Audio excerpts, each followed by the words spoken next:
So I am reading this book and I found a very nice paragraph. Since it's written by Jung, so it takes a lot of effort to just get what he is saying. And in that para, he is essentially talking about how dreams give us the signal of the unconscious mind.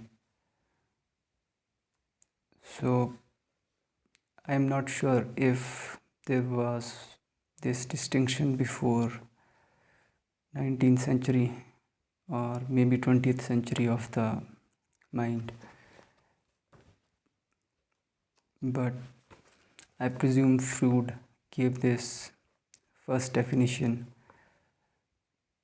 of mind as something divided in unconscious or conscious, but I've just forgotten that. So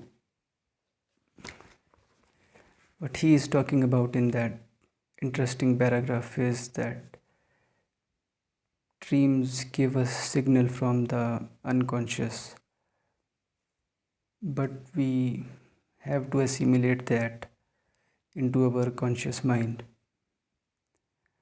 and that assimilation is not as something of a very shallow kind, or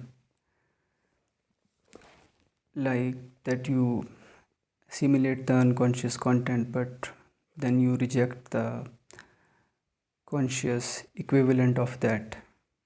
So that is not what he is talking about. What he is saying is that you have to keep the unconscious contents of the psyche as they are and assimilate the unconscious contents too. So he is not talking about going one sided, he is talking about assimilating both the opposites. And this theme is very prominent across all the cultures to assimilate the opposites. And this relates to a symbol which is yin yang or something like that. So that is also a nice example of assimilating the opposites.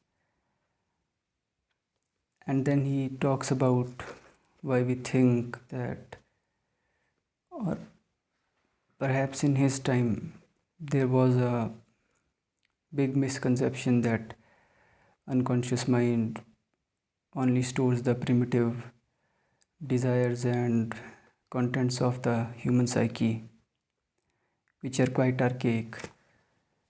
But then Jung dismisses that by saying that this is not true.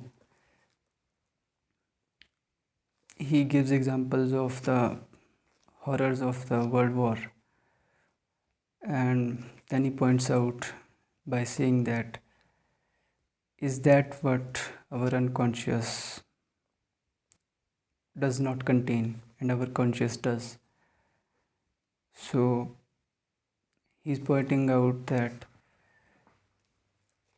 conscious minds without assimilation of unconscious contents can together produce a tragedy like the World War. So that is what he's saying in that paragraph.